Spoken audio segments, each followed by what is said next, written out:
Ngayon po, gisan po tayo ng bawang sibuyas, konting luya para sa po.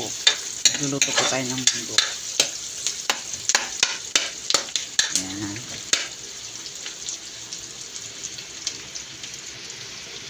Hindi na po natin lalagyan ng kamatis kasi wala tayong kamatis, pero mas maganda na po yung walang kamatis para hindi po mabilis masira yung munggo. Ayan. Tapos lalagyan po natin ng konting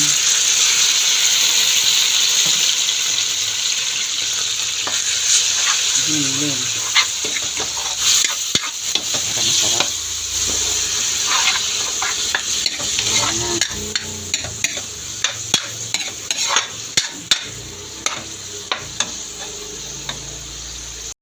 Lagyan natin na ng konting patis para may lasa na po yung giniling natin. Ayan. Takpan muna natin. I-brownish muna konti yung baboy, yung giniling.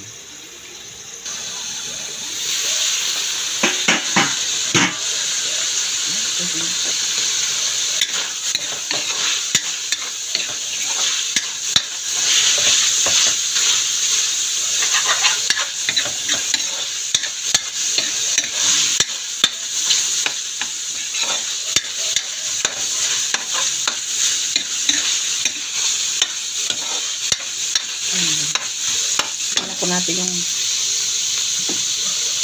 tinapa.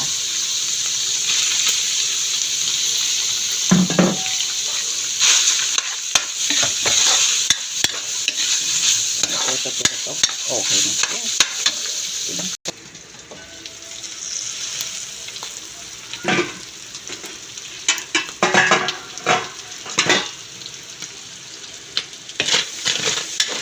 Hindi na po natin ilito ito. Lagyan na po natin sa pinggan. Tapos pakuluan ulit po natin yung munggo. Tapos saka natin ilagay po ito.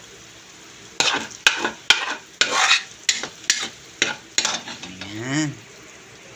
Sandali lang po. I-ayos po natin. Ito po yung munggo natin. Ayan. Ayan. Bakluan po natin. Tapos lalagay po natin yung ginisa natin yung tinapa at saka yung giniling. Wait lang po. Ayan. Okay na po. Lagay na po natin ito. Yung ginasa natin. Ayan. Sarap. Pag kulang po yung water, pwede pong dagdagan. Tsaka natin ilagay mamaya yung chicharon. Tsaka gulay. Ito na rin po natin yung chicharon para magkalasa. Maya-maya po pagka maluto-luto na po yung pwede na po natin ilagay yung ampalaya at saka yung talbos ng kamote. Sarap. Ayan. Lagyan na po natin yung gulay.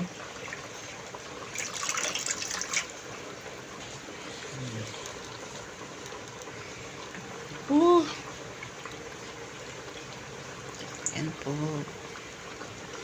Maluto na po. Ayan. Lagyan po natin ng magic.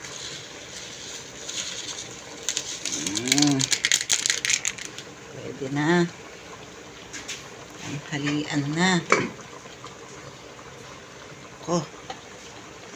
Ayan. Siguradong malasang-malasa po ito. Dami chicharo.